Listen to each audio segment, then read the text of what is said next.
Hey everyone, CCC here with Video Game Connection.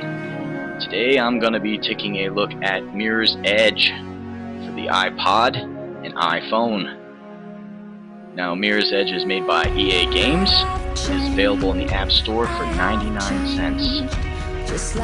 Okay, here's a look at the menu. Under the Help area, we have About. That'll show you the licensing agreements and whatnot. In Extras, we have leaderboards. Here's wallpapers. These are real neat. As you earn badges, you unlock new wallpapers. Click on them and download them right to your device. Use them as backgrounds.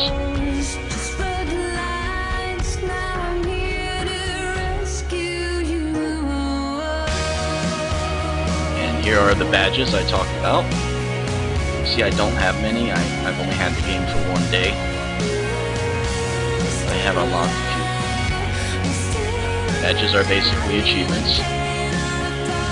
And here's Media Library. This is neat. Boom, it pulls up all your music. So you can play the game to your music. You can do this with any app anyways, but it's nice they put it right inside the app for you. Settings, look at this. Tutorial text, you can turn it off.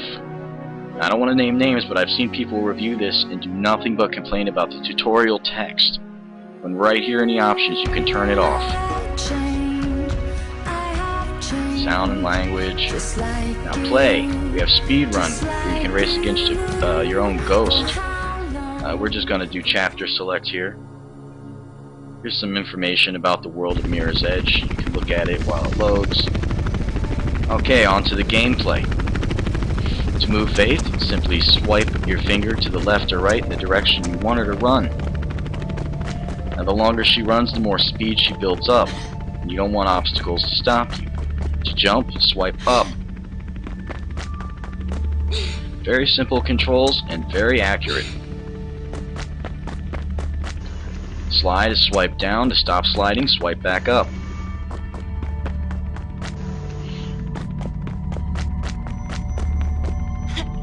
Faith can wall run. Faith can wall climb. And when it comes to the wall running on the signs, if you swipe up while you're next to them, you'll automatically start wall running. Oh, for safe landing, swipe down before you land from big jumps. Now, when it comes to the wall running, I like to jump a little bit before like that, and then swipe up. You get more bang for your buck that way. Sometimes they just make you do that, but other times, if you don't jump a little early, well, you'll end up just taking the wall run earlier, and it could result in your death. Now, the little satellite dish you see me pass back there, that's a checkpoint. So, if the unthinkable happens, well, you'll start right there. Now, I've seen some people complain that the game didn't have a pause button, but it does. Just swipe both fingers down like so. It'll pull up the menu and you can restart whatever you want.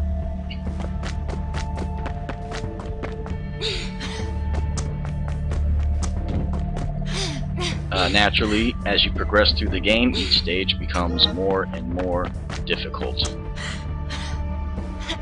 There are enemies in the game, but we will get to them in a little bit after this.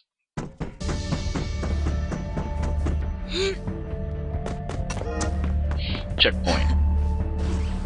Now when you're on zip lines and you're sliding for a while, you can tilt the device.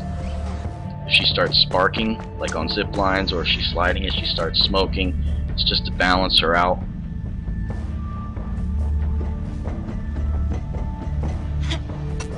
As you can see, Mirror's Edge is just a really great running game.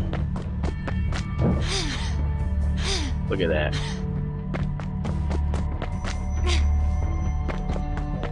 Balance beams, if possible, are best simply avoided because they'll just slow you down. Now if you're on a balance beam that you cannot avoid,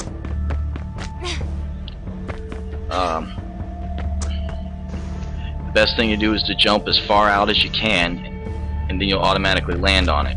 And at that point, Faith will just walk across it on her own. And all you have to do is not tilt your device. Watch. Keep her dead straight and she'll just go on. Any tilt, any sway, and she'll lose her balance and fall off, and you'll have to climb back up. And there's another stage done.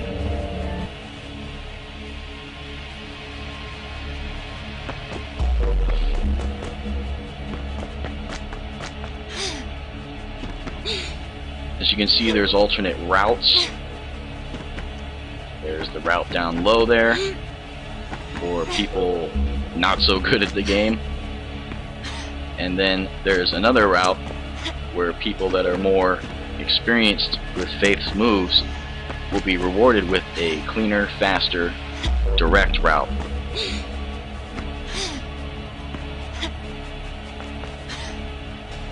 I gotta say, I just love this game on the consoles, but that was an FPS game. This one here, as you can see, is basically like a 2.5D side-scroller, and it manages to capture the core mechanics of the console game fantastically.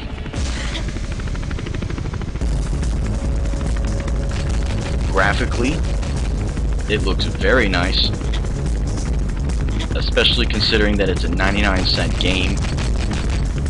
The sound is fantastic. There's not much of it, but the soundtrack is great. Here you can see there's a helicopter shooting at me. You just gotta basically keep moving and it'll never hit you.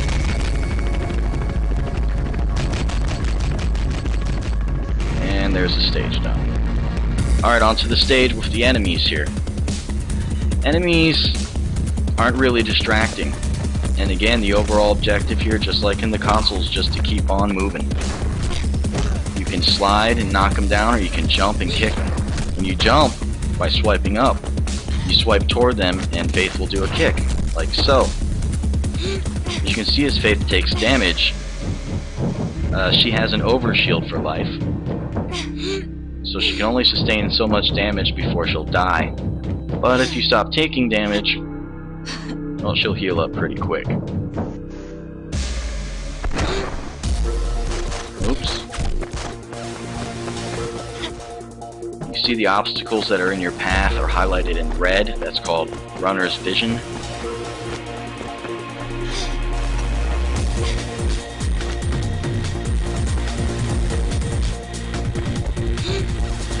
Boom. Knock that sucker out.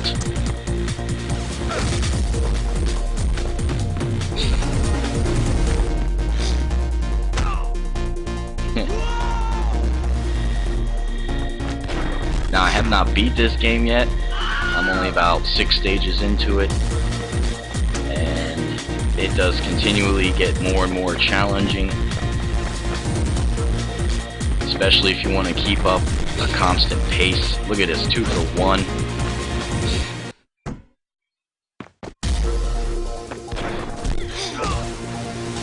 Oh yeah. All in all, considering the price of this game, what it has to offer, graphics, gameplay and sound, controls great, I'm gonna have to give this game a 9.5 out of 10. If you have an iPod or some other iOS device, I strongly recommend you pick this game up, especially if you like running games, and there are a lot of them in the App Store. This has been CCC for Video Game Connection. Thanks for watching the review, guys. Please remember to subscribe to our channel for the latest news, reviews, and great gameplay footage. See ya!